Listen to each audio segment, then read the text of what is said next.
Hello people and welcome to my channel. Today I'm going to show you how to answer and end calls if you have the Samsung Galaxy A55 Smart View wallet. To answer an incoming call, slide up the green phone icon, and to end a call, slide up the red phone icon.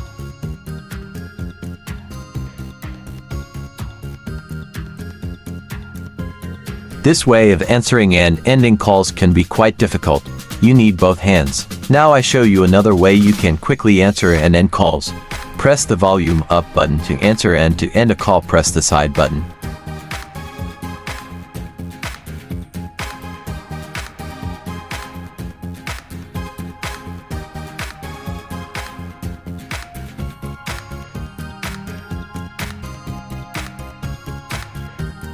In order to be able to use the volume up button to answer calls, you just need to change a setting in the phone.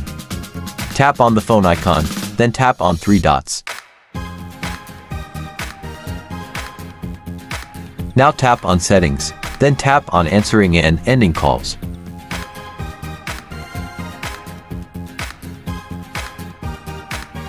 Now enable press volume up to answer calls, and press side button to end calls. Here is also the auto answer function. If you enable it, the phone will answer calls automatically if Bluetooth headset is connected, and you can also set after how many seconds will auto answer. Thank you for watching this video. Press the like button please. It would help me to continue my work. Have a nice day and bye bye.